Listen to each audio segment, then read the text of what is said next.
রফিকুল ইসলাম মাদানী সাহেবের আগমন, শুভেচ্ছায় স্বাগতম। মাদ্রাসা উম্মুল কোরআর পক্ষ থেকে লাল গোলাপ শুভেচ্ছা। আলহামদুলিল্লাহ।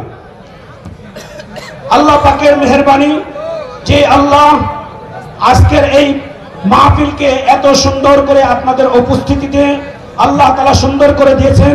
ওই মালিকের কাছে আমরা দোয়া করব আল্লাহ যেন এই মাদ্রাসাকে সেই মক্কাতুল মুকাররমার জামিয়া উম্মুল কোরআন নামে যেই মাদ্রাসার নামকরণ করা হয়েছে, আল্লাহ তাআলা যেন আব্দুল কাইয়ুম সাহেবকে ওই হিম্মত এবং কওয়াত দান করে এই মাদ্রাসা যাতে ওই পরিবেশে চলে যায়, তার হাদিস পর্যন্ত যেন আল্লাহ তাআলা কবুল করেন। সকলে বলে আমিন। সম্মানিত সুধীমণ্ডলী, এই দেশ আজকে বাংলাদেশের দ্বিতীয় সংসদ ভবন যেটা, সেখান থেকে নারায়ে তাকবীর ধ্বনি এসেছে। আপনারা কি বুঝতে পারছেন? এই বাংলাদেশের দ্বিতীয় সংসদ ভবন যেটাকে বলা হয়, সেখান থেকে নারায়ে তাকবীরের আওয়াজ এসেছে। এই দেশের এক ঝাঁক কোরআনের পাখি যারা জাতীয় বিশ্ববিদ্যালয় থেকে শুরু করে, জাহাঙ্গীরনগর বিশ্ববিদ্যালয় থেকে শুরু করে পুরা দেশের রূপ চেঞ্জ করে দিয়েছে। এই দেশের উলামায়ে কেরামের পক্ষ থেকে আরেকটি ডাক আসতেছে, এদেশের জাতীয় সংসদকে সুন্দর করে সাজানোর জন্য।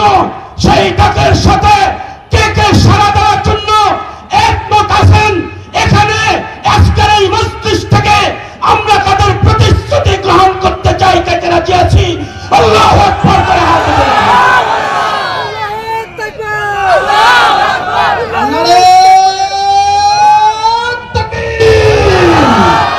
নারায়ে তাকবীর। মাদানী সাহেবের আগমন, মাদানী সাহেবের আগমন। কালিয়াকৈরের পক্ষ থেকে, গাজীপুরের পক্ষ থেকে লাল গোলাপ শুভেচ্ছা। নারায়ে তাকবীর। আল্লাহু আকবার। মাদানী সাহেবের আগমন, শুভেচ্ছায় স্বাগতম। মাদানী সাহেবের আগমন। শুভেচ্ছায় স্বাগতম। ইসলামের শত্রুরা হুঁশিয়ার সাবধান, আমাদের শত্রুরা, হুঁশিয়ার সাবধান, মাদানী সাহেবের শত্রুরা, হুঁশিয়ার সাবধান, ইসলামের শত্রুরা। হুঁশিয়ার সাবধান। নারায়ে তাকবীর, আল্লাহু আকবার, নারায়ে তাকবীর। আল্লাহু আকবার। আজকের সম্মেলন সফল হোক, সফল হোক। আমরা সবাই প্রস্তুত থাকবো। ইনশাআল্লাহ। উলামায়ে কেরামদের পক্ষ থেকে ডাক আসে, যাদের মায়েদের জীবন দেওয়ার জন্য সবাই প্রস্তুত আছেন ইনশাআল্লাহ। আসসালামু আলাইকুম। শান্ত হন সকলে। আলহামদুলিল্লাহ, আলহামদুলিল্লাহ। আপনারা ধৈর্যের পরিচয় দিয়েছেন। আসলে আপনাদের চাইতে পেরেশানি ছিলাম আমরা।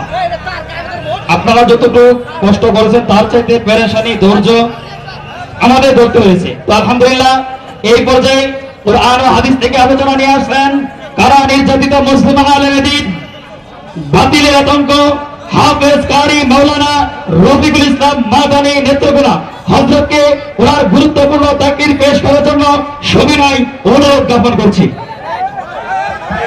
السلام عليكم ورحمة الله وبركاته.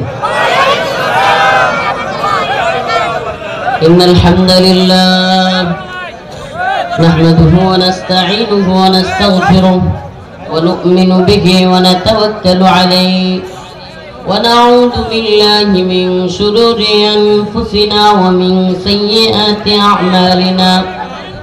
من يهده الله فلا مضل له ومن يضلل فلا هادي له.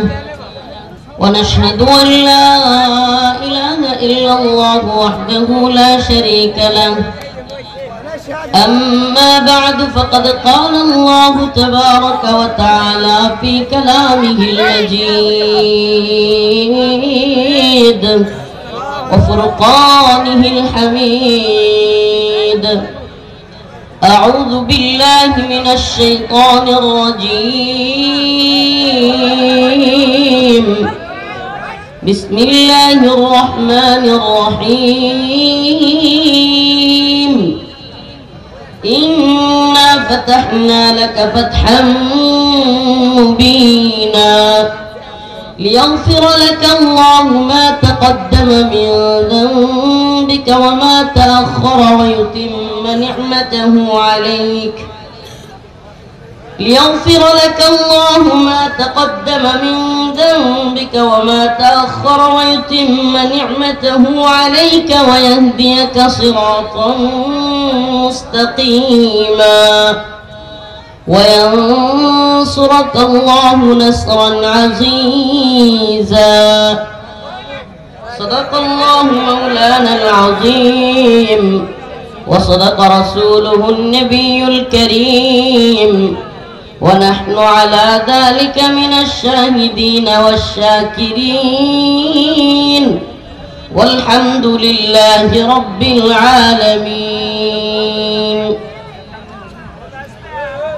সকলে একটু দরুদ শরীফ পড়ুন আল্লাহুম্মা সাল্লি আলা মুহাম্মাদ ওয়া আলা আলি মুহাম্মাদ কামা সাল্লাইতা আলা ইব্রাহিম ওয়া আলা আলি ইব্রাহিম إنك حميد مجيد اللهم بارك على محمد وعلى آل محمد كما باركت على إبراهيم وعلى آل إبراهيم إنك حميد مجيد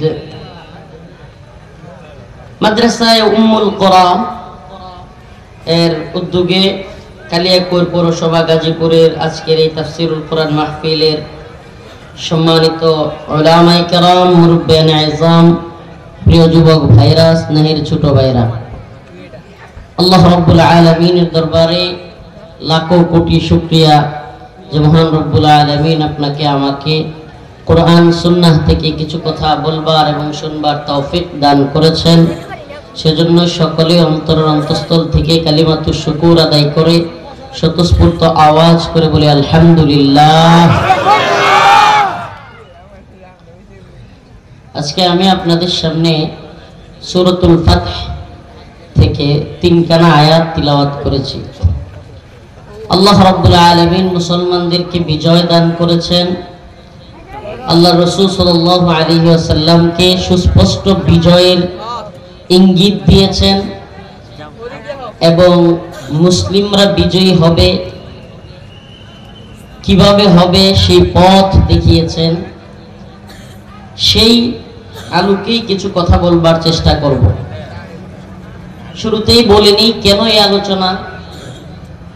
আজ দিকে দিকে শুধু মুসলমানদের আহাজারি রোনাজারি, যেদিকেই তাকায় পৃথিবীর আনাচে কানাচে শুধুই মুসলমানদের এক হাহাকার অন্ধকার।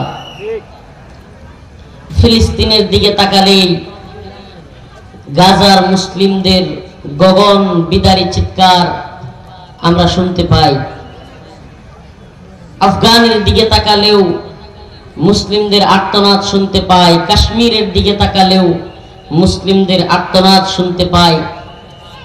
একদিকে পৃথিবীর সম্মিলিত কুফফার জোট, আরেক দিকে ওই কাফেরদের গোলাম মুনাফিক জোট।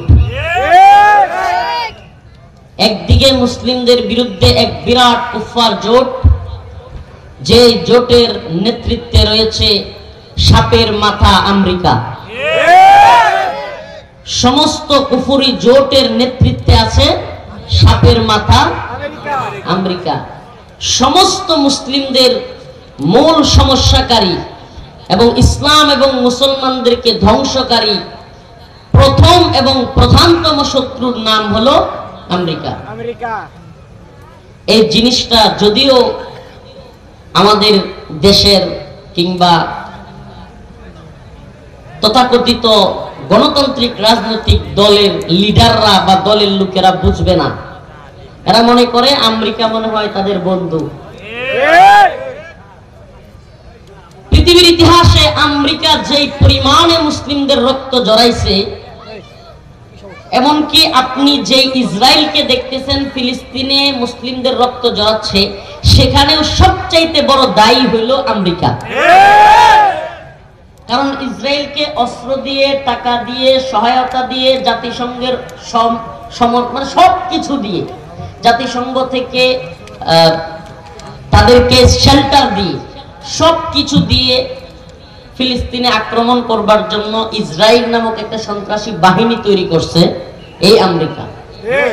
আমেরিকা চাইলেই যুদ্ধ বন্ধ হয়, আমেরিকা চাইলেই যুদ্ধ চলে। তো ভাইরা আমার, এই যখন পরিস্থিতি, তখন উম্মতের অবস্থা হলো হাই হাই, আমরা কি আসলেই বিজয়ী হইতে পারবো? 5 আগস্টের পরে, 2024 সালের 5 আগস্টের পরে অনেকে আমরা মনে করেছিলাম মনে হয় আমরা বিজয়ী হয়ে গেছি, যদিও কেউ কেউ এখনো মনে করে আমরাই বিজয়ী। কিন্তু বাস্তবতা হলো যে আমরা একজন জালেম শাসকের বিরুদ্ধে দাঁড়িয়ে রক্ত দিয়ে দেশকে একটা জালেম থেকে মুক্ত করেছি। ভারতীয় আধিপত্যবাদের গোলাম থেকে আমরা কিছুটা হলেও মুক্তি পেয়েছি, কিন্তু আমেরিকার গোলামিতে দেশকে নিয়ে গিয়েছি। এটা একটা বাস্তবতা।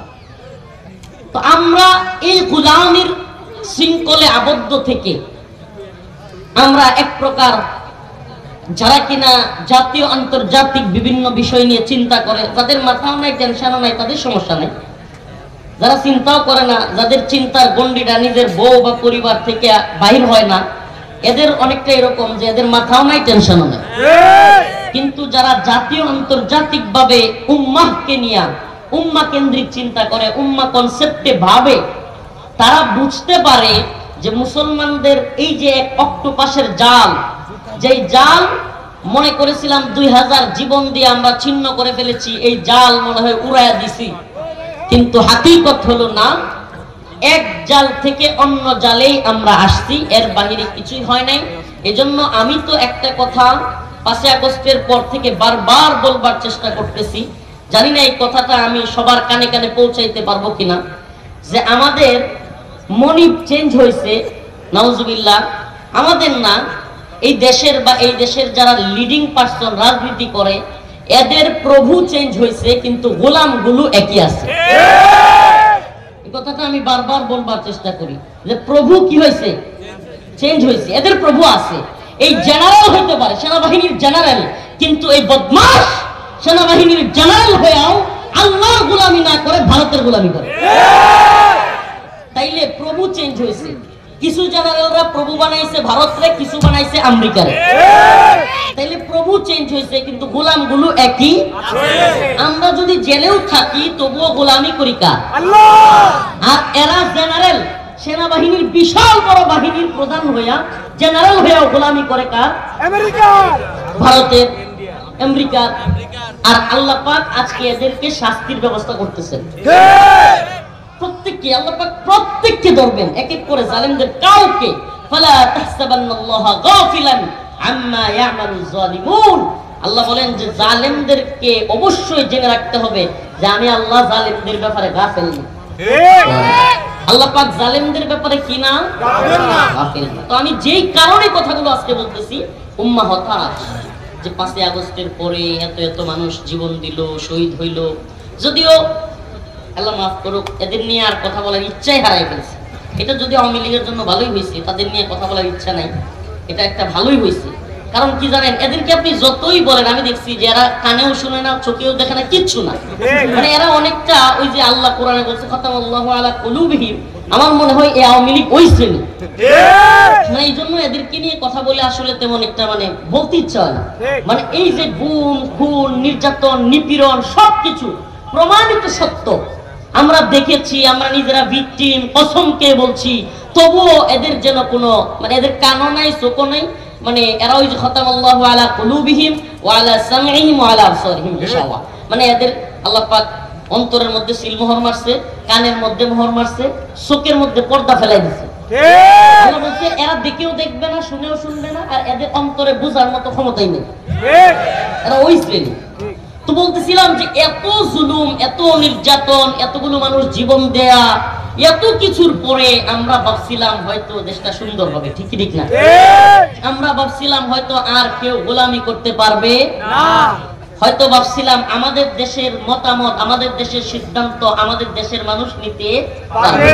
কিন্তু হাকিকত কি? হাকিকত হলো এই যে আমেরিকার কথা ছাড়া বাংলাদেশে সিদ্ধান্ত নেওয়ার মতো পরিস্থিতি নাই। Open secret. আগে ছিল ভারতের কথা, এখনো ভারতীয় আধিপত্যবাদ আছে। ভারতীয় আধিপত্যবাদ সর্বোচ্চ যেই সেক্টরে আছে এটা হলো মিডিয়া সেক্টর।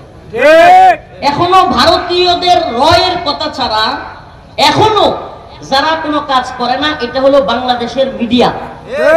এরা দেখবেন কোন ছেলে, হিন্দু ছেলে যদি আমাদের মুসলিম বোনকে দূষিত করে তাইলে দেখবেন এরা কোনো নিউজ করবে না। এরা দেখবেন আল্লাহ না করুক কোরআন অবমানিত হইলে কোরআন অবমাননা নিয়ে কোনো হইচই নিউজ এগুলো করবে না। আপনাদের এদিকেই খালি এখন না কোন জায়গায় মৌচাক একটা ছোট্ট মেয়েকে 12-13 বছর একটা মেয়েকে হিন্দু ছেলে দর্শন করছে। মেইন স্ট্রিম কোন মিডিয়ায় আপনারা নিউজ দেখছেন? আচ্ছা ঘটনাটা কি সত্য না মিথ্যা? ঘটনা সত্য, কিন্তু কি নাই? নিউজ নাই। আল্লাহ মাফ করো, কোন নর্তকী, নাম নিচ্ছি না, কোন নায়িকা নামের নর্তকী যারা দেহ ব্যবসা করে বেড়ায়, এরা হাসি দিলেও এরা নিউজ করে, পাত মারলেও নিউজ করে। শয়তানের বাচ্চা। মানে ওই নর্তকীরা বায়ু চাললেও ওই বায়ুর মনে হয় ওদের নাকি সুন্দর সুগন্ধি, এটা নিয়ে ওরা নিউজ করে। আর আমাদের মুসলিম বোন নির্যাতিত হচ্ছে, রেপিস্ট তাকে ধর্ষিতা করে দিচ্ছে, অথচ এটা নিয়ে নিউজ করবার মতো এদের সময় নাই। এটা কেন সময় নাই বলি আপনার, এটা জিনিস মনে রাখবেন। নির্যাতিত কোন জাতি, পরাজিত কোন জাতির পক্ষে কেউ থাকে না। আমার কথা মনে হয় বুঝেন না। পরাজিত কোন জাতির পক্ষে, নির্যাতিত কোন জাতির পক্ষে কেউ থাকতে চায় না। বরং যারা বিজয়ী, আপনি যদি আমাদের কথাই ধরেন, আল্লাহ মাফ করুক, আমরা যখন মনে করেন কারাগারে ছিলাম, আমাদেরকে বন্দি করে নিয়ে আসা হচ্ছে, রিমান্ডে নিয়ে আসতেছে, কিংবা কারাগার থেকে বেরি লাগিয়ে, হ্যান্ডকাপ, মাথার মধ্যে হেলমেট লাগিয়ে, বুলেট প্রুফ জ্যাকেট লাগিয়ে আসতেছে। সিরিয়াসলি বলবেন, আজকের কালিয়াকৈর প্রোগ্রামে যে হাজার হাজার মানুষ, তখন কি আমাদের রিমান্ডে হাজার হাজার দূরের কথা 100 মানুষও গেছে না? কারণ ওই অবস্থাটা মানুষ পছন্দ করে না, পরাজিত অবস্থান মানুষ পছন্দ করে না, চায়ও না। কিন্তু যখন দেখে যে আল্লাহ না, আল্লাহ সুবহানাল্লাহ, আল্লাহ পাক কবুল করছেন, আলেমরা বিজয়ী হয়েছে, তখন তাদের পিছনে হাজার হাজার মানুষ আসে। আল্লাহ কোরআনেও বলছেন, ইযা জাআ নাসরুল্লাহি ওয়াল ফাতহ ওয়া রাআইতান নাস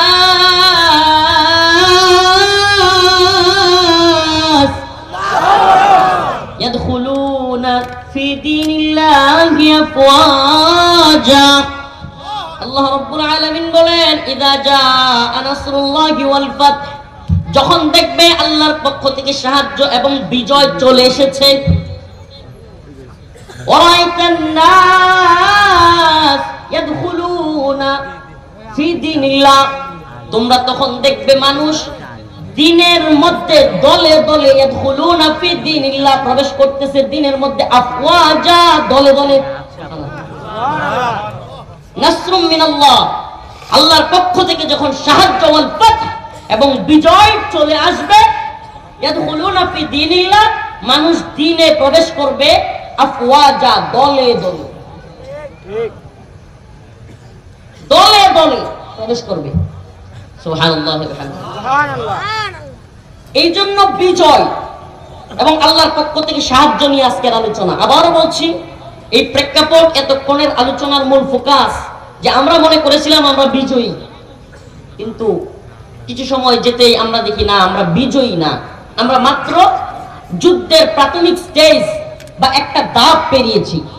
এখনো পর্যন্ত ভারত বিশ্বাস করে, এখনো পর্যন্ত র বিশ্বাস করে, এখনো পর্যন্ত ভারত এবং রয়ের প্ল্যানিং করে যে কোনো মূল্যে এই নির্বাচনের আগেই আবারও হাসিনাকে আমরা বাংলাদেশে আনতে হবে। কেন এই প্ল্যানিং? তারা মনে করে, ভারত এবং র মনে করে, হাসিনার যে বয়স হয়েছে, যদি এই নির্বাচনের আগে হাসিনাকে আবার কোনো ঝামেলা করে বসানো না যায়, আগামী 5 বছর যদি নির্বাচিত ক্ষমতায় চলে আসে সরকার, নির্বাচিত সরকারকে নামানো এতটা সহজ হবে না। 5 বছর চলে যাবে, হাসিনাও মইরা যাবে, আওয়ামী লীগও শেষ হয়ে যাবে, আমাদের প্ল্যানিংও শেষ। এক কথায় আমি একেবারে গোপন রহস্য আপনাদেরকে জানিয়ে দিলাম। এই জন্য এই নির্বাচনের আগে দেশে অনেক ধরনের বিশৃঙ্খলা হবে, এটা আপনারা মাথায় নিয়ে রাখেন। এই জন্য উম্মাহ সতর্ক থাকবেন। আমি নির্বাচন কেন্দ্রিক মানুষ না, আমি গণতান্ত্রিক বিরোধী মানুষ, আমি গণতন্ত্রকে অপছন্দ করি, আমি গণতন্ত্রকে ঘৃণা করি। প্রত্যেকটা মুসলমানের উচিত এই তন্ত্রমন্ত্রকে ঘৃণা করা। কিন্তু তবুও এই দেশের এই জাতিকে ভালোবাসি, তাদেরকে নিয়ে চিন্তা করি। উম্মার কল্যাণে আপনাদেরকে একটা মেসেজ দেওয়ার ছিল যে এই নির্বাচনের আগে কিংবা এই নির্বাচনকে বিলম্বিত করা, এটা ভারতীয়রও একটা প্ল্যান। আমি কোনো পক্ষে বিপক্ষে কথা বলছি না, সাবধান, এটা ভুল বুঝবেন না। আমরা গণতান্ত্রিক কোন দলকে আমি যেমনি ভাবে সাপোর্ট করি না, তেমনি ভাবে কোন দলের পক্ষেও আমি না। প্রিয় ভাইরা আমার, বন্ধুগণ আমার, তো আমি যে কথাটা বললাম এটা মাথায় রাখেন। এই জন্য বাংলাদেশকে নিয়ে, এই ভূখণ্ডের মুসলমানদেরকে নিয়ে বড় ধরনের ষড়যন্ত্র হবে, বড় ধরনের মেসাকার তৈরি হবে। এই জালেম যে সমস্ত সেনাবাহিনীর জেনারেলরা আলেমদেরকে নির্যাতন করেছে, গুম করেছে, নির্যাতন করেছে, নিপীড়ন করেছে, এদেরকে বিচারের আওতায় আনার বিরোধিতা করবার জন্য যে কোনো ঝামেলা এদেশে হইতে পারে। তবে আমরাও বলে রাখতে চাই, সেনাবাহিনী, বিজিবি, র্যাব, পুলিশ সব দিয়েও কিন্তু হাসিনার টিকে রাখা যায় না। এবং হাসিনার সাথে জড়িত প্রত্যেকটা লোক যারা কিনা গুম, খুন, নির্যাতন, নিপীড়নের সাথে জড়িত ছিল, তাদের শাস্তিও বাংলাদেশে ঠেকানো যাবে না। ইনশাআল্লাহ এদের বিচার হবেই। রাজি আছেন তো ইনশাআল্লাহ? যদি এদের বিচারের জন্য আবারও রাস্তায় নামতে হয়, প্রস্তুত আছেন তো ইনশাআল্লাহ? আমরা চাই আল্লাহ যদি রহমত করে এই সেনাবাহিনীর বিচারের পরেই হাসিনা সহ এদেরকে যেন দইরা বাংলাদেশে আনা যায়, সেই বিচারও আল্লাহ যেন আমাদেরকে দেখায়। রাজি আছেন তো ইনশাআল্লাহ? এই বিজয় চূড়ান্ত বিজয় নয়। এবার আসি মূল কথায়, এই বিজয় কি নয়? চূড়ান্ত বিজয় নয়। যারা মনে করেছিলেন যে বিজয় চূড়ান্ত, আমরা বিজয়ী হয়ে গেছি, ইসলাম ক্ষমতায় চলে আসছে, না, ইসলাম রাষ্ট্রীয় ক্ষমতায় আসে নাই। যতদিন পর্যন্ত রাষ্ট্র ক্ষমতায় আমরা ইসলামকে প্রতিষ্ঠিত করতে না পারবো, দ্বীন প্রতিষ্ঠিত করতে না পারবো, কুরআন সুন্নাহকে প্রতিষ্ঠিত করতে না পারবো, শরিয়াহকে প্রতিষ্ঠা করতে না পারবো, ততদিন পর্যন্ত আমরা আমাদের পিঠ এমন ভাবে হেলিয়ে দিব না যে আমরা মনে হয় বিজয়ী, আমাদের আর কোনো কাজ নাই। ঠিক আছে ইনশাআল্লাহ? এই বিজয়ের পথ কোনটা? এবার আসুন সে কথা, এই বিজয়ের পথ কোনটা এবং এই বিজয়ের মৌলিক আলোচনা। আল্লাহ পাক যে বিজয়ের সুসংবাদ দিয়েছেন সূরাতুল ফাতহের মধ্যে। সূরাতুল ফাতহ যেদিন নাজিল হয়েছিল বা যখন নাজিল হয়েছিল, আল্লাহ রাসূল সাল্লাল্লাহু আলাইহি সাল্লাম এত খুশি হয়ে গিয়েছিলেন, কি তাফসীরের কিতাবের মধ্যে আসছে যে রাসূলুল্লাহ সাল্লাল্লাহু আলাইহি সাল্লাম উটের উপরে উঠে এমন সুন্দর করে তিলাওয়াত করতেছিলেন, সুবহানাল্লাহ। যিনি বর্ণনা করতেছিলেন সাহাবী, তিনি বলেন মানুষ জড়ো হয়ে যাবে এই চিন্তা যদি আমার না থাকতো, আমি চিৎকার করে করে সূরাতুল ফাতহ রাসূলের মতো করে তিলাওয়াত করতাম। সুবহানাল্লাহ। ইন্না ফাতাহনা লাকা ফাতহান মুবিনা। মক্কা বিজয়ের আগ মুহূর্তে আল্লাহর রাসূল সাল্লাল্লাহু আলাইহি ওয়াসাল্লাম ৬ষ্ঠ হিজরিতে জিলকদ মাসে মদিনা থেকে মক্কার উদ্দেশ্যে উমরা করার জন্য রওনা হয়েছিলেন। ও প্রিয় উম্মাহ, ও প্রিয় গাজীপুর কালিয়াকৈরের মুসলমান, আবার আপনাদেরকে বলে নিচ্ছি, কেন এই আলোচনা? আমরা যারা মনে করতেছিলাম বিজয়ী হয়ে গিয়েছি, কিন্তু দেখতেছি না। ওই ফিলিস্তিনের দিকে তাকিয়ে দেখি হাহাকার, আফগানের দিকে তাকায় দেখি হাহাকার, কাশ্মীরের দিকে তাকায় দেখি হাহাকার, এমনকি আমার দেশের মুসলমানদের মধ্যে হাহাকার এবং চাপা একটা আতঙ্ক। না জানি কখন হিন্দুত্ববাদী ভারত বাঙালি মুসলমানদের উপর নিপীড়ন নির্যাতন চালায়।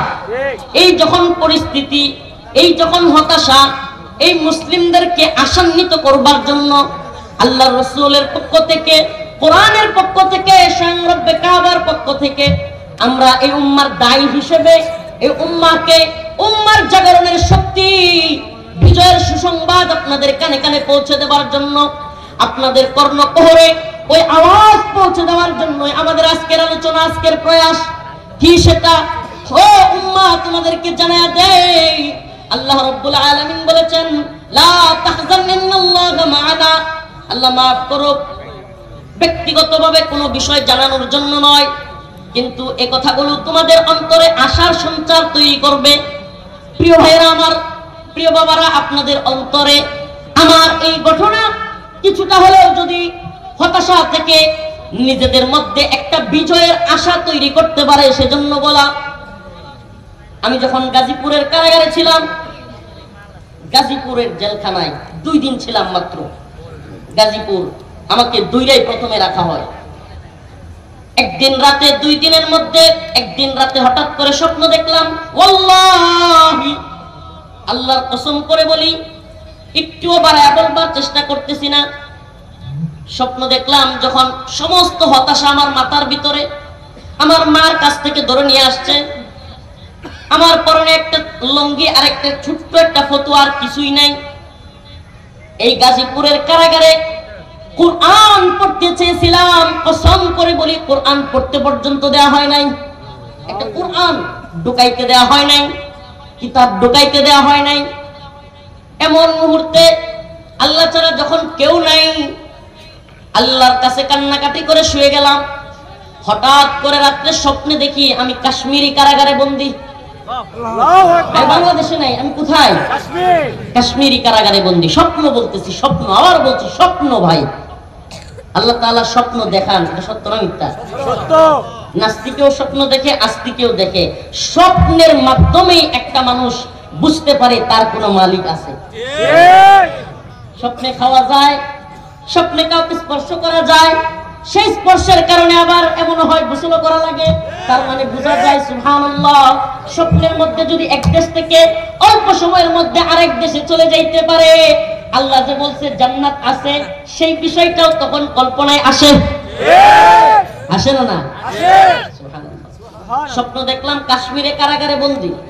এক কোণে চোখগুলো বন্ধ করলে, আল্লাহ মাফ করুক, আমি গুনাহগার, আমি কোনো বুজুর্গ ব্যক্তি না, আমি একজন গুনাহগার মানুষ।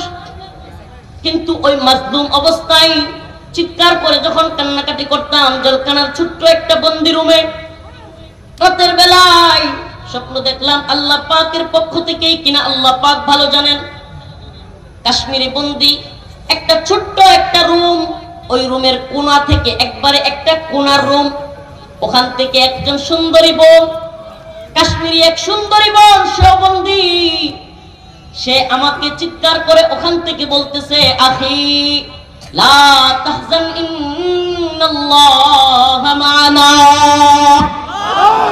ও আমার ভাই, যে আয়াতের অর্থ একটা ছোট্ট আয়াতের অংশ, যে আয়াতটা আমার ওই বোন স্বপ্নের মধ্যে আমার কানে এখনো পর্যন্ত এতটুকু শব্দ, চোখ বন্ধ করলে আখি লা তাহজান, এতটুকু শব্দ এখনো আমার কানে বাজে। ওই বোন চিৎকার করে বলতেছে, আখি লা তাহজান, হে আমার ভাই, চিন্তা করিও না, পেরেশানি করিও না,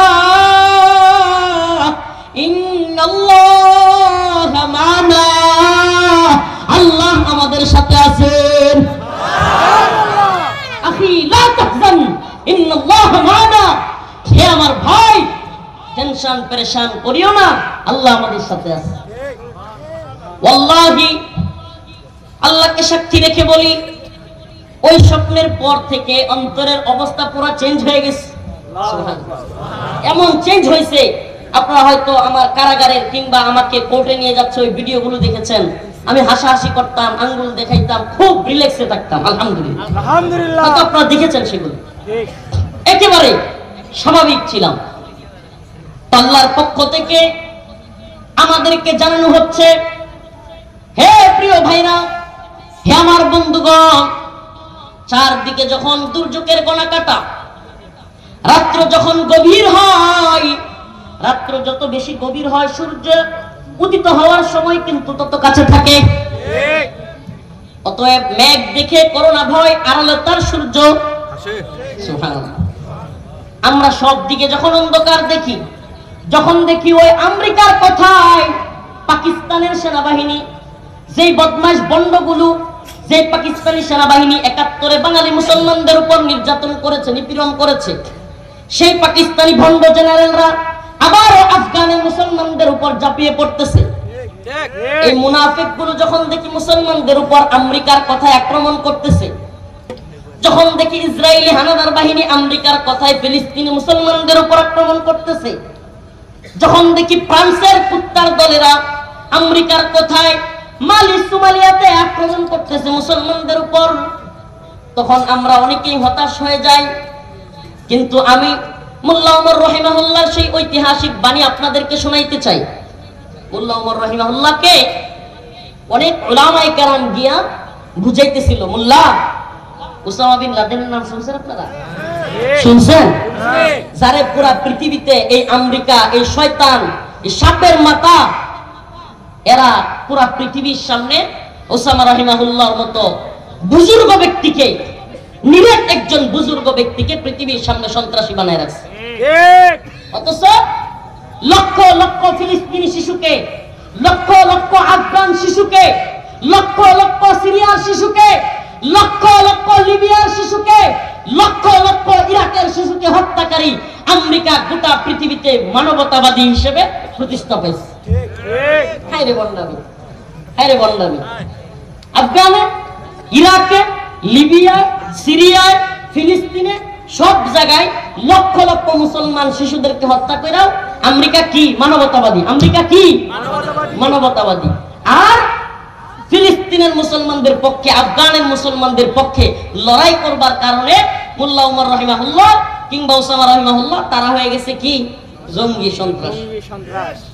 এই জঙ্গিবাদী টার্ম, এই জঙ্গিবাদী নেরেটিভ, এই মৌলবাদী নেরেটিভ, এগুলো আমেরিকার তৈরি করা। আর আমেরিকার যেগুলো ডলার বালক, আমেরিকার ডলার খায়া যেগুলোর পেট নষ্ট হয়ে গেছে, আমেরিকার ডলার খায়া আমেরিকার ওই লালিত পালিত বালক যেগুলো, এগুলো আমাদেরকে জঙ্গি আর মৌলবাদী বলে। সমকামিতার সাপোর্টাররা, ওই আমেরিকার সমকামিতা যারা বাংলার জমিনেও প্রমোট করতে চায়, বাংলার জমিনেও যারা ট্রান্সজেন্ডার মতবাদ প্রতিষ্ঠা করতে চায়, ছেলে ছেলে মেলামেশা, মেয়ে মেয়ে বিয়ের নামে মেলামেশা, সমকামিতা, কওমে লূতের কাজ যারা প্রতিষ্ঠা করতে চায়, সেই জুলকারনাইন সায়ের, সেই কদরউদ্দিন শিশিররা বাংলাদেশের উলামায়ে কেরামদেরকে জঙ্গি হিসেবে প্রতিষ্ঠা করতে চায়। আমরা বলি সাবধান হয়ে যাও, আওয়ামী লীগ নাই, হাসিনা নাই। হাসিনার জঙ্গিবাদী নেরেটিভ যদি, আমেরিকা কিংবা ভারতীয় নেরেটিভ যদি বাংলার জমিনে আবার কেউ প্রতিষ্ঠা করতে চায়, হাসিনার পরিণতি যা হয়েছে তাদের পরিণতি আরো ভয়াবহ হবে। বাংলার জমিনে উলামায়ে কেরামকে যদি কেউ জঙ্গি বলে আবার দুঃসাহস দেখায়, কালিয়াকৈরের মুসলমানদের কাছে জানতে চাই, আবার যদি মাহমুদুল হাসান গনবী, শেখ হারুন ইসার, মাওলানা মামুনুল হক কিংবা অন্যান্য মুফতি আমির হামজা হুজুর সহ উলামায়ে কেরামকে যদি কোন জালেম বন্দী করবার দুঃসাহস করে, ইনশাআল্লাহ সেই জালেমের বিরুদ্ধে রুখে দাঁড়াবার হিম্মত আপনাদের আছে তো? ইনশাআল্লাহ আছে তো? ইনশাআল্লাহ। শুনেন, যদি আপনারা উলামায়ে কেরামের পক্ষে থাকেন, এই গাজীপুরের এই মৌচাক কালিয়াকৈর এই গভীর রাস্তা দিয়েও রাতের 2টা-3টার সময় আপনাদের কাছে আসার জন্য যাওয়ার পথে এত রিস্ক নিয়েও দেশে ঘুরে বেড়াই, একটাই চাওয়া, এই উম্মাহকে মূল মেসেজটা পৌঁছে দেওয়া। ও উম্মাহ, তোমাদেরকে আমরা ভালোবাসি। ওয়াল্লাহি ওই নেতা, ওই লিডার, বড় দলের নেতা ও ভালোবাসে না তোমাদের, ও বাটপার, ও ক্ষমতার স্বার্থের জন্য তোমাদেরকে ভালোবাসার কথা শোনায়। আমরাই তোমাদেরকে ভালোবাসি, আমরা তোমাদের জন্য জেলে যাই, আমরা তোমাদের জন্য, এই উম্মার জন্য ফাঁসির কাস্তে ঝুলতে রাজি আছি। তোমরা ওই সমস্ত নেতা যে পকেটের আর পেটের দান্দায়, ক্ষমতার মোহে অন্ধ হয়ে আমেরিকার কথায়, ভারতের কথায় নাচে, ওদের কথায় তোমরা বিভ্রান্ত হয়ো না। এই আলেমরা জঙ্গি নয়, এই আলেমরা সন্ত্রাস নয়। প্রকৃত সন্ত্রাস হলো আমেরিকা, প্রকৃত সন্ত্রাস হলো ভারত। উলামায়ে কেরাম সন্ত্রাস হইতে পারে না। আমরা সন্ত্রাসের বিরুদ্ধে কথা বলি, আমরা জালিমের বিরুদ্ধে কথা বলি। আর মুসলমান যখন জালিমের বিরুদ্ধে দাঁড়ায়, হামাস এখন হয়ে গেছে সন্ত্রাসী। নাউজুবিল্লাহ। ৭১-এ বাংলাদেশের পক্ষে যুদ্ধ করলে হয় মুক্তিযোদ্ধা, কিন্তু ফিলিস্তিনের মুসলমানরা হামাস হয়ে জিহাদ করলে হয়ে যায় জঙ্গি। বাংলাদেশের পক্ষে মুসলমান যুদ্ধ করলে কিংবা ইউক্রেনের পক্ষে যুদ্ধ করলে তারা হয়ে যায় মুক্তিযোদ্ধা। আফগানিস্তানে তালেবান তার দেশের পক্ষে যুদ্ধ করলে হয়ে যায় জঙ্গি। বন্ডামির তো একটা লিমিট থাকা দরকার। ইউক্রেনে যদি তার পক্ষে যুদ্ধ করবার জন্য ব্রিজ উড়াইয়া দেয়, আত্মহত্যা করে, সে হয়ে যায় পৃথিবীর সবচাইতে বড় যোদ্ধা, সে দেশের তরে আত্মত্যাগকারী। আর আফগানে যদি মুজাহিদরা দেশের পক্ষে লড়ে, তাইলে তারা হয়ে যায় সন্ত্রাসী। এই বন্ডামি কবে বুঝবেন? আমি এদেরকে বলি পশ্চিমাদের ডলার খাওয়া পালিত বালক। এই যেগুলোর মাথা নষ্ট হয়েছে ওয়েস্ট ওয়েস্ট করে কইরা, পশ্চিম পশ্চিম, উন্নত বিশ্ব উন্নত বিশ্ব, এই পালিত বালক পশ্চিমাদের এই হাফ প্যান্ট পরা ল্যাংটা সমকামিতা, এগুলোকে যাদের মনে হয় উন্নত বিশ্ব, এরা হলো পশ্চিমাদের পালিত বালক। এই ইংরেজরা 200 বছর শাসন করে চলে গেছে, কিন্তু এদের কিছু পালিত সন্তান এই উপমহাদেশে রেখে গেছে। এরা এখনো পশ্চিমকে সফলতার মূল মানদণ্ডে উন্নীত মনে করে, অথচ মুসলমান আল্লাহ এবং তার রাসূলের দেখানো পথকে, আল্লাহ এবং তার রাসূলের দেখানো মতকে ছোট মনে করে। নাউজুবিল্লাহ। আশ্চর্য লাগে না আপনাদের? আপনাদের একটা কথা মনে আছে কিনা? একটা উদাহরণ দিলে আপনারা সহজে বুঝবেন। একটা ঘটনা আপনাদের মনে আছে কিনা? আমরা তখন জেলে, কিন্তু খোঁজ খবর রাখতাম। বাংলাদেশের একজন ইউটিউবার কিংবা পরবর্তীতে সে সিনেমাও করছে, নায়ক, সবাই চিনবেন নাম বললে। আমার তাকে নিয়ে কথা বলা বা তাকে আরো আলোচনায় নিয়ে আসা উদ্দেশ্য না। নাম তার হিরো আলম। নাম কি?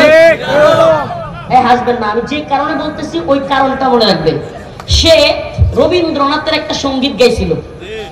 সঙ্গীতটা তার যেহেতু সুর কম, কণ্ঠ নাই, তার সঙ্গীতটা একটু সুরেলা কণ্ঠে না হইয়া একটু আওলা জাওলা হয়ে গেছে।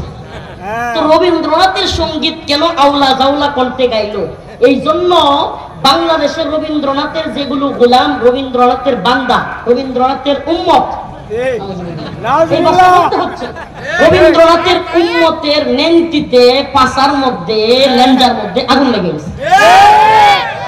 ওমা, রবীন্দ্রনাথের উম্মতেরা ঝাঁপায় পড়ছে, হিরো আলম, তোর মতো লোক রবীন্দ্রনাথকে অসম্মান করলি, তুই কেন তার গান এরকম ব্যঙ্গ করলি? বেটা ব্যঙ্গ করছে না, গাইছে। তার কণ্ঠ করবে কি? কারণ বেটা গাইছে, এই জন্য টিভি হারুন। তৎকালীন আমরা কিন্তু কারাগারে থেকেও নিউজগুলো পড়তাম। তৎকালীন সময়ে ডিবির অফিসে তাকে ডাইকা নিয়ে শাসানো হয়েছে যে তুই জীবনে রবীন্দ্রসঙ্গীত গাইতে পারবি। মনে আছে আপনাদের? আমি কথাগুলো কি সঠিক বলতেছি? তত্ত্ব কি সঠিক না মিথ্যা? বাস্তব হইলে বলবেন, আবার সবকিছুতে জি জি ঠিক বলা দরকার নেই। উলামায়ে কেরাম বা আমরা যারা আছি, আমরা কেউ ভুলের ঊর্ধ্বে বলেন, আমরা কেউ ভুলের ঊর্ধ্বে। এই জন্য মাহফিল থেকে এই কালচার সরাইতে হবে। বেঠিক হইলে চুপ থাকবেন। বেঠিক হইলে কি? কোন হুজুরের কোন কথা যদি বেঠিক হয়, ঠিক বলবেন না। বেঠিক যদি বলতে না পারেন, বেঠিক বলার দরকার নেই, যেহেতু মাহফিলে গন্ডগোল বা একটা খারাপ অবস্থা হবে, কিন্তু চুপ থাকবেন। কি করবেন? চুপ থাকবেন। পারবেন তো ইনশাআল্লাহ? কারণ আমাদেরও পদস্খলন হইতে আল্লাহ মাফ করুক। ইসলামের দলিল কোরআন সুন্নাহ। ইসলামের দলিল কি? বলেন না, দলিল কি? কোন ব্যক্তি ইসলামের দলিল না।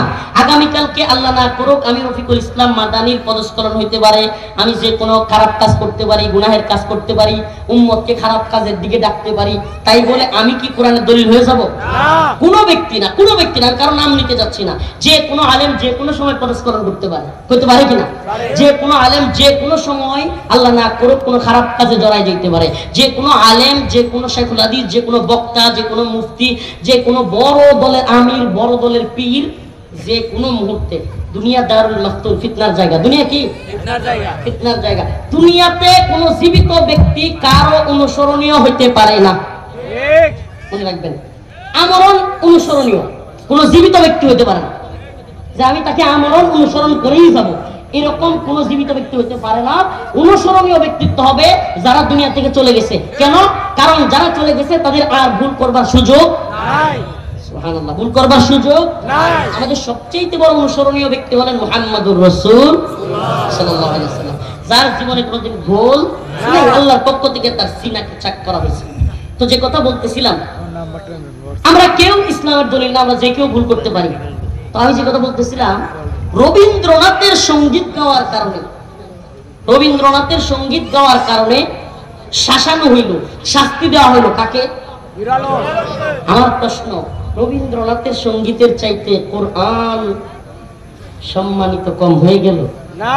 কোরআনের মর্যাদা কম হয়ে গেল?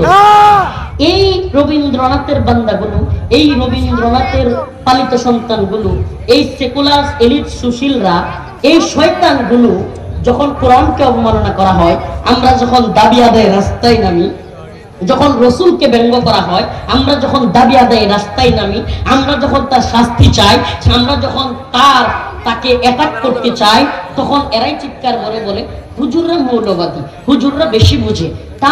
এটা হলো তার স্বাধীনতা, তার ব্যক্তি স্বাধীনতা, তার বাক স্বাধীনতা, এগুলো বলে কি বলে না?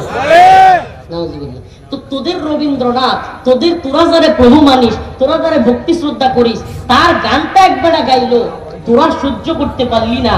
তোরা গানটা গাইছে, বেটা ব্যঙ্গ করে নাই, সুর কম বেটা, এই জন্য সহ্য না করে তার বিরুদ্ধে চলে গেলি, তাকে শাস্তির আওতায় নিয়ে আসলি। কিন্তু আমার রসুলকে নিয়ে কেউ ব্যঙ্গ করলে, তোরা শাস্তির দাবি করলে, তোরা তখন বলিস হুজুররা বেশি বুঝে, এই তাওহীদি জনতা বেশি বুঝে, এরা মানুষকে অযথাই হত্যা করতে চায়, বলে কি বলে? প্রিয় ভাইরা আমার, বুঝছেন তো এরা যে শয়তানি করে, এরা যে নিজেদের কথার সপক্ষে শয়তান, এটা বুঝছেন তো আপনারা? যারা রবীন্দ্রনাথের কোন গান একটু সুরেলা কণ্ঠে গায় নাই, এজন্য তাদের কলিজা ফাইটা যায়, অথচ আমার রসুল, আরে একটা রবীন্দ্রনাথ কেন, আরে রবীন্দ্রনাথ ছিল একটা পাক্কা পতিতালয়ের মাল। কোথাকার মাল? পরকীয়ায় হেডমাস্টার। এই পরকীয়ার হেডমাস্টার তোদের আদর্শনীয় ব্যক্তি। আর আমার আকায়ে নামদার তাজদার মদিনা সরদার আলম মুহাম্মদুর রাসূলুল্লাহ সাল্লাল্লাহু আলাইহি ওয়াসাল্লাম, যার জীবনের শুরু থেকে শেষ পর্যন্ত সবটা অনুসরণীয়, যার জীবনে কোনোদিন ভুল নাই, যিনি ভুল করতেই পারেন না, সেই আকায়ে নামদার তাজদার মদিনাকে শত শত কোটি মুসলমান ভালোবাসে। শুধু ভালোবাসে না, পৃথিবীর কোথাও তাকে ব্যঙ্গ করলে 100 কোটি মুসলমান একসাথে চিৎকার করে দিয়ে পৃথিবীর সমস্ত বাতিলের মস্তক কাঁপিয়ে দেয়। তাকে নিয়ে ব্যঙ্গ করলে আমাদের কলিজায় আঘাত লাগবে না? তোমাদের রবীন্দ্রনাথকে নিয়ে বললে, সঙ্গীত গাইলে, এবারে ব্যঙ্গও করে নাই, তোমাদের গায়ে লাগে। আর আমার রসুলকে নিয়ে, আমার আল্লাহর কোরআনকে নিয়ে যদি তুমি ব্যঙ্গচিত্র করো, অপমান করো, আমাদের কষ্ট লাগবে না? প্রিয় ভাইরা আমার, এদের বয়ান শুনবেন না, এদের বক্তব্য, এদের বয়ান উড়ায় দিবেন। কারণ এরা সব সময় নিজেদের কথার আড়ালে এক ধরনের মুনাফিকি, এক ধরনের শয়তানি কাজ করে। কারণ উপরে উপরে এরা সাধু সাজে ভালো দেখায়, কিন্তু অন্তরের ভিতরে আমেরিকা কিংবা ভারতীয় এজেন্ডা, ইসলাম বিরোধী এজেন্ডা এদেশে বাস্তবায়ন করতে চায়। প্রিয় উম্মাহ, যে আয়াত কারিমা তিলাওয়াত করেছি, এই আয়াতের অল্প শানে নজুল বলে আমি আলোচনার শেষ দিকে চলে যাব। ইন্না ফাতাহনা লাকা ফাতহাম মুবিনা, সূরাতুল ফাতহ। এই সূরা কেন নাজিল হলো? মক্কা বিজয়ের পূর্বে আল্লাহ রাসূল সাল্লাল্লাহু আলাইহি ওয়াসাল্লাম জিলকদ মাসে 6ষ্ঠ হিজরিতে মদিনার থেকে মক্কার পথে রওনা হলেন। পথিমধ্যে কাফেররা ওনাকে আটকে দিলেন, বললেন যে এবার এই বছর মক্কায় কোনো উমরা করা যাবে না। আল্লাহ রাসূল সাল্লাল্লাহু আলাইহি ওয়াসাল্লাম, সংক্ষেপে বলছি, তাদের সাথে একটা সন্ধি চুক্তি তাদের সাথে একটা সন্ধিতে আবদ্ধ হইলেন যে ঠিক আছে, আমরা এই বছর যাব না। যদিও আল্লাহ রাসূলের সাহাবায়ে কেরাম অনেকে সেটাতে নারাজ ছিলেন যে আমরা যাবই, কাফেরদেরকে চূর্ণ বিচূর্ণ করে দিয়ে হলেও ডুববো। রাসূল সাল্লাল্লাহু আলাইহি ওয়াসাল্লাম সেখানে যান নাই। হযরত ওমর রাদিয়াল্লাহু আনহু বলেন, আমি কয়েকবার রাসূল সাল্লাল্লাহু আলাইহি ওয়াসাল্লামকে প্রশ্ন করলাম, তিনি কোনো জবাব দিলেন না। আমি মনে মনে ভয় পাচ্ছিলাম, আয় হায়, আমি না জানি রাসূলের সাথে বেয়াদবি করে ফেলছি। ওমর রাদিয়াল্লাহু আনহু বলেন, আমি একটু দূরে চলে গেলাম। যাওয়ার পরে হঠাৎ করে এক লোক পেছন থেকে ডাকতেছে। তখন আমার মনে আরো ভয় ঢুকলো, আয় হায়, না জানি আমার বিরুদ্ধে আয়াত নাজিল হয়ে গেছে। আমি তাড়াতাড়ি গেলাম। যাওয়ার পরে আল্লাহর রাসূল সাল্লাল্লাহু আলাইহি ওয়াসাল্লাম এই আয়াত আমার সামনে তিলাওয়াত করলেন, ইন্না ফাতাহনা লাকা ফাতহাম মুবিনা ليغفر لك الله ما تقدم من ذنبك وما تأخر ويتم نعمته عليك ويهديك صراطا مستقيما وينصرك الله نصرا عزيزا। الله رب العالمين বলেন, আল্লাহ পাক তার নবীকে সুস্পষ্ট বিজয়, আল্লাহ পাক বলেন আপনাকে আমি সুস্পষ্ট বিজয়ের সুসংবাদ দিচ্ছি। সুবহানাল্লাহ, সে বিজয় কি? মক্কা বিজয়ের সুসংবাদ। আল্লাহ রাসূল সাল্লাল্লাহু আলাইহি ওয়াসাল্লামকে সূরাতুল ফাতহের মাধ্যমে বিজয়ের সুসংবাদ দেওয়া হয়েছিল।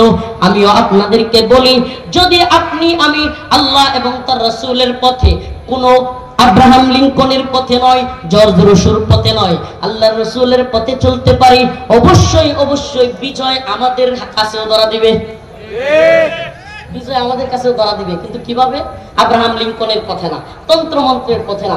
যারা মনে করতেছে আল্লাহ মাফ করুক, কষ্ট নিবে আমার কথা শুনলে, যারা মনে করতেছে ভোটের মাধ্যমে মুসলিম উম্মার বিজয় চলে আসবে, যারা মনে করতেছে মানুষকে বুঝায়া বেশিরভাগ মানুষ আমাদেরকে ভোট দিবে, আমরা গিয়ে কোরআন প্রতিষ্ঠা করে ফেলবো, সংসদে ইসলামী আইন প্রতিষ্ঠা করে ফেলবো, কশ্চিন কালেও পারবেন না। লিখে রাখেন ছোট্ট রফিকুল ইসলাম মাদানির কথা, লিখে রাখুন। পৃথিবীর শুরু লগ্ন থেকে আজ পর্যন্ত 1 ইঞ্চি ভূমিতে পৃথিবীর কোথাও ভোটের মাধ্যমে ইসলামী খিলাফত, ইসলামী শরিয়া প্রতিষ্ঠা হয় নাই। উল্টা কি হয়েছে? ইসলামী দলগুলো ধ্বংস হয়েছে। তিউনিসিয়ায় আন্নাহাদা পার্টি ধ্বংস, মিশরে ইখওয়ানুল মুসলিমিন ধ্বংস। যেই সমস্ত দলগুলো এখনো মনে করতেছেন সংসদে গিয়া ভোটের মাধ্যমে কোরআন প্রতিষ্ঠা করে ফেলবেন, তারা দেখবেন হঠাৎ করে আপনাদের দলের লোগো থেকে আকিমুদ্দিনী হাওয়া, তারা দেখবেন হঠাৎ করে আপনাদের দলীয় লোগো থেকে আল্লাহু আকবার নামটাই হাওয়া, তারা দেখবেন হঠাৎ করে আপনাদের দলের নাম ইসলামী শাসনতন্ত্র আন্দোলন থেকে শাসনতন্ত্র বা ইসলামী আন্দোলন হয়ে গেছে। আমার কথাগুলো অনেকে অনেক মনে কিছু নিতে পারেন যে হুজুর তাইলে বিএনপি আওয়ামী লীগ কি ভালো, এদেরকে দিব? আমি বলি ভাই, আপনারা ওই বিজয়ের অপেক্ষা করবেন এবং সেই বিজয়ের জন্য তৈরি হবেন। সেই বিজয় কোন পথে আসবে? জিজ্ঞেস করে হুজুর আপনারা গণতন্ত্রের বিরোধিতা করেন, বিজয়ের কথা বলেন, মানুষকে সাহস যোগান, কিন্তু রূপরেখা দেন না। আমরা ভোটের পক্ষে কথা বলি, আপনারা বিরোধিতা করেন। আমি বলি ভাই, এই ভোট, এই নির্বাচন ব্যবস্থা, এই সিস্টেম আব্রাহাম লিঙ্কনের গণতন্ত্র আসার আগে আল্লাহর রসুলের পথে চইলা মুসলমানরা শাসন ক্ষমতায় ছিল কি ছিল না? ছিল কি ছিল না? তাইলে ওইটা কোন পথ? ওইটা যেই পথ, কাতিলুহুম হাত্তা লা তাকুনা ফিতনা ওয়া ইয়াকুনা আদ-দীন কুল্লুহু লিল্লাহ, ততক্ষণ পর্যন্ত তোমরা কিতাল চালিয়ে যাও, জিহাদ চালিয়ে যাও, যতক্ষণ না পর্যন্ত পৃথিবী থেকে সমস্ত ফিতনা নির্মূল না হয়। কুতিবা আলাইকুমুল কিতাল ওয়া হুয়া কুরহুল লাকুম আসা আন তাকরাহু শাই ওয়া হুয়া খায়রুল লাকুম ওয়া আসা আন তুহিব্বু শাই ওয়া হুয়া শাররুল লাকুম। তোমাদের উপর কিতালকে ফরজ করা হয়েছে, যদিও তা অপছন্দ করো। জেনে রাখো, আসা আন তাকরাহু শাই ওয়া হুয়া খায়রুল লাকুম, তোমরাও পছন্দ করো কিন্তু তার মধ্যে কল্যাণ রয়েছে। ওয়া আসা আন তুহিব্বু শাই, তোমরা পছন্দ করো, ভালোবাসো, কিন্তু ওয়া হুয়া শাররুল লাকুম, তার মধ্যে কোনো কল্যাণ নাই। জেনে রাখো, কাতিলুহুম ইউআযিবুহুমুল্লাহু বিআইদিকুম ওয়া ইউখজিহিম ওয়া ইয়াশফি সুদূর কওমিন মুমিনিন। জেনে রাখো, তোমাদের হাত দ্বারাই আল্লাহ পাক কাতিলুহুম, তোমরা তাদের বিরুদ্ধে যুদ্ধ করতে থাকো, ইউআযিবুহুমুল্লাহু বিআইদিকুম, তোমাদের হাত দ্বারাই আল্লাহ তাদেরকে শাস্তি দিবেন। ওয়া ইয়াশফি সুদূর কওমিন মুমিনিন ওয়া ইউখজিহিম, তাদেরকে আল্লাহ লাঞ্ছিত করবেন। ওয়া ইয়াশফি সুদূর কওমিন মুমিনিন, তোমাদের মুমিনদের অন্তর আল্লাহ পাক প্রশান্ত করবেন। আমি সেই পথের দাওয়াত দিতে চাই। বলবেন হুজুর সেই পথের পরিস্থিতি কি এই দেশে আছে? এখন এই দেশে পরিস্থিতি নাই, কিন্তু পরিস্থিতি হলে আপনার আমার প্রস্তুতি কি? নামাজ যে পড়বেন, নামাজ পড়ার জন্য ওযু করা লাগে, পানি না থাকলে তায়াম্মুম করতে হয়। আপনি কি তায়াম্মুমের প্রস্তুতি নিয়েছেন? আপনি কি দাওয়া ইরদাদ জিহাদের জন্য কখনো কাউকে বুঝিয়েছেন? উল্টা আমরা যারা দাওয়া ইরদাদ জিহাদের কথা বলি তাদেরকে আপনারা বলতেই দেন না, জঙ্গিবাদী মৌলবাদী বলেন। যারা আমরা দাওয়া ইরদাদ জিহাদের পক্ষে কথা বলবার চেষ্টা করি, যারা বলি ওই ফিলিস্তিনের মুসলমানদেরকে কোনো ভোট দিয়ে আপনি বাঁচাইতে পারবেন না, ওই কাশ্মীরের মুসলমানদেরকে গণতন্ত্রের ভোটের মাধ্যমে আপনি বাঁচাইতে পারবেন না, মায়ানমারের রাখাইন মুসলমানদেরকে এই ভোট দিয়ে আপনি বাঁচাইতে পারবেন না, আপনাদেরকে যখন বলি আজকে বর্তমান পৃথিবীর পাকিস্তানের জেনারেলরা আফগানে যে বিমান হামলা করলো এটাও আমেরিকার কথায়, আপনি কোনো ভোট দিয়ে তাদের জবাব দিতে পারবেন না। ওই জেনারেলদের অন্তরে ভয় ঢুকাইতে হলে আপনাকে অবশ্যই জিহাদের পথ অবলম্বন করতে হবে।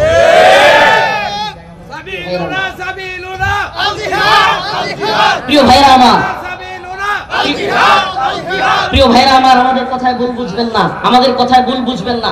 আমাদের কাজ এই জাতির কাছে মূল মেসেজ পৌঁছে দেওয়া, না হয় এই জাতি আবারও ভোট দিবে, আবারও হতাশ হবে। 5 আগস্টের পরে একবার হতাশ হয়েছে, আবারও ভোট দিয়া আবারও হতাশ হবে। হতাশ হইতে হইতে এই জাতি হতাশায় নিমজ্জিত হবে। এই জাতিকে আশার আলো যে পথ দেখাইতে পারে সেই পথের নাম হলো দাওয়া ইরদাদ জিহাদ। দাওয়া, দাওয়া, ব্যাপক দাওয়া দিতে হবে। আমরা শরিয়া চাই। আমরা কি চাই? আল্লাহর জমিনে আল্লাহর আইন চলবে। কার আইন? বলেন না, আল্লাহর জমিনে কার আইন চলবে? ওই আব্রাহাম লিঙ্কনের আইন কিংবা ডোনাল্ড ট্রাম্পের আইন চলতে পারে? জমিন কার? শাসন কার? ইনিল হুকমু ইল্লা লিল্লাহ। জমিনও আল্লাহর, হুকুমও কার? জমিন আল্লাহর হুকুম শেখ হাসিনা? জমিন আল্লাহর হুকুম ডক্টর ইউনূসের? না, হতে পারে না। জমিন কার? হুকুম কার? আল্লাহর জমিনে আল্লাহর আইন চলবে, ঠিক আছে ইনশাআল্লাহ। ইম্মা শরিয়া ওয়া ইম্মা শাহাদা, হয়তো শরিয়ত নয়তো শাহাদাত, হয়তো জীবন দিব না হলে শরিয়া প্রতিষ্ঠা করব। যারা শরিয়ার বিরোধিতা করে সে যেই দলই হোক আমিও তার বিরুদ্ধে। শরীয়তের বিরোধিতা করলে আমি কি? শরিয়ার উপরে যদি জীবন যাপন কেউ করতে না পারে, এই তাগুতি সিস্টেমের উপর জীবন যাপন করে এবং অন্তর থেকে সুখে থাকে, অন্তর থেকে সুখে শান্তিতে থাকে, সে তাগুতের গোলামি করলো, সে আল্লাহর গোলামি করে নাই। নামাজ পড়া কার হুকুম? বলেন না কার হুকুম? রোজা রাখা কার হুকুম? হজ করা কার হুকুম? তাইলে জিহাদ করা কার হুকুম? কথা কয় না, জিহাদ করা কার হুকুম?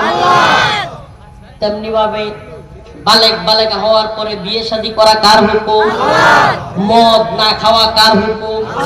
আপনি নামাজ পড়তে পারেন, রোজা রাখতে পারেন, কিন্তু জিহাদের পক্ষে কথা বললে বলেন জঙ্গি। আপনার রাষ্ট্রে মদের লাইসেন্স দেওয়া, আপনার রাষ্ট্রে পতিতালয়ের লাইসেন্স দেওয়া, আপনার রাষ্ট্রে সুদের ব্যাংকের লাইসেন্স দেওয়া, ওপেন ঘোষণা করেন। আপনি যদি বলেন আমি কোরআনের পক্ষে শাসন করব, আপনি যদি কোরআনের কথা বলে ভোট চান, অন্তরের মধ্যে নিফাকি না রেখে স্পষ্ট বলেন আমরা যদি রাষ্ট্র ক্ষমতায় আসতে পারি মদের লাইসেন্স বাতিল করা হবে, আমরা যদি রাষ্ট্র ক্ষমতায় আসতে পারি সুদের ব্যাংক, অগ্রণী ব্যাংক, সোনালী ব্যাংক, রূপালী ব্যাংক, অমুক ব্যাংক, তমুক ব্যাংক, সব ব্যাংক বন্ধ করে দেওয়া হবে। আমরা যদি রাষ্ট্রীয় ক্ষমতায় আসতে পারি সমস্ত পতিতালয় বন্ধ করা হবে। ওপেন বলুন। ভাইরা আমার, এই কথা একমাত্র আমরাই বলতে পারবো। কেন? কারণ আমরা ওই পশ্চিমাদেরকে খুশি করবার মতো অন্তরের মধ্যে কোন ধরনের ধারণা রাখি। আমরা জানি ওই পশ্চিম ইসলাম দেখতে পারে না, ওই পশ্চিমের শত্রুতা আমেরিকা, ভারত, রাশিয়া, চীন, জাপান, এদের শত্রুতা ইংল্যান্ড, ফ্রান্স, জার্মানি, এদের শত্রুতা আমার আপনার সাথে না, এদের শত্রুতা মুসলমানদের সাথে। লাতাজিদান্না আশাদ্দান নাস আদাওয়াতাল লিল্লাযিনা আমানুল ইয়াহুদ ওয়াল্লাযিনা আশরাকু। আল্লাহ পাক বলতেছেন তোমরা এই জমিনের মধ্যে, ও মানুষ, তোমাদের মধ্যে সবচাইতে বেশি মুমিনদের কঠিন শত্রু হিসেবে পাবে মুশরিক এবং ইহুদিদেরকে। দেখেন, মুশরিকরা ইহুদিরা আমাদের শত্রু, এটা আমি আপনি বলতেছি না, স্বয়ং আল্লাহ। আল্লাহ পাক বলতেছেন এরা তোমাদের শত্রু, এদের বিপক্ষে বিজয়ী হইতে হলে আল্লাহর পথ ধরতে হবে। কার পথ? এই বিজয়ের পথ কার পথ? বিজয়ের পথ রাসূলের পথ। রাসূলের পথ সাহাবায়ে কেরামের পথ, গণতন্ত্রের পথ নয়। রাসূলের পথ সাহাবায়ে কেরামের পথ, আল্লাহর রাসূলের পথ, আল্লাহর পথ, জিহাদের পথ, দাওয়াতের পথ, ইবাদতের পথ। হুজুর তাহলে আপনারা এখন কি করতেছেন? আমরা ওপেন দাওয়া দিচ্ছি, জেলে যেতে পারি, আল্লাহ না করুক, আবার আমাদেরকে আল্লাহ না করুক জুলুমের শিকার হইতে পারে, কিন্তু আমরা এই উম্মার কর্ণকোহরে এই জাগরণ তৈরি করতে চাই। উম্মাহ সচেতন হও, উম্মাহ সমস্ত তাগুতি সিস্টেম বাদ দিয়ে, সমস্ত জাহেলি সিস্টেম বাদ দিয়ে এক আল্লাহর বিধানের দিকে ফিরে আসো, এক আল্লাহর উপর ঈমান আনো, আস্থা আনো। এই দাওয়াত, জিহাদের পথের দাওয়াত আমরা তাদের কানে পৌঁছাচ্ছি। উম্মাহ যখন বুঝবে সমস্ত তাগুতি সিস্টেমকে মাইনাস করে, ইনশাআল্লাহ এই ভূখণ্ডে কোরআনী শাসন প্রতিষ্ঠা করবে। সুবহানাল্লাহুম্মা ওয়া বিহামদিক আশহাদু আল্লা ইলাহা ইল্লা আনতা আস্তাগফিরুকা ওয়া আতুবু ইলাইক। সকলের কাছে খাস করে দোয়া চাই, আপনাদের কাছে খাস করে দোয়া চাই। আপনারা কি বিশ্বাস করবেন কিনা জানি না, বলেই ফেলি, 2 থেকে 2.5 ঘন্টা স্কয়ার মাস্টার বাড়ির জ্যামে আটকা ছিলাম। এত বিরক্ত হয়েছি আমি এখনো পর্যন্ত আপনাদের এখানে এসে খানা খাইতে পারি নাই। ওই বাতি থেকে নেত্রকোনার পূর্বদলা থেকে অল্প খাই আসছিলাম, তবু আপনাদের সামনে বসে দীর্ঘ সময় কথা বলবার চেষ্টা করেছি। আল্লাহ পাক আমাদের ভুল ত্রুটিগুলো ক্ষমা করুক, বলেন আমিন। প্রিয় ভাইরা আমার, যে মেসেজটা দেওয়ার চেষ্টা করেছি, হতাশ হবেন না। ইনশাআল্লাহ বিইذنিল্লাহ আফগান বিজয়ী হয়েছে, সিরিয়া বিজয়ী হয়েছে, পুরো পৃথিবী মুসলমানদের হবে। আসসিনু লানা ওয়াল আরাবু লানা ওয়াল হিন্দু লানা ওয়াল কুল্লু লানা। এই ভারত, চীন, রাশিয়া সবকিছু একদিন মুসলমানদের পতাকা তলে আসবে। কোন একদিন এ দেশের আকাশে কালেমার পতাকা উড়বে, সেদিন সবাই খোদাই বিধান পে দুঃখ বেদনা ভুলবে। রাসূল মিনাল্লাহ ওয়া ফাতহুল করিম। আসসালামু আলাইকুম ওয়া রাহমাতুল্লাহি ওয়া বারাকাতুহু।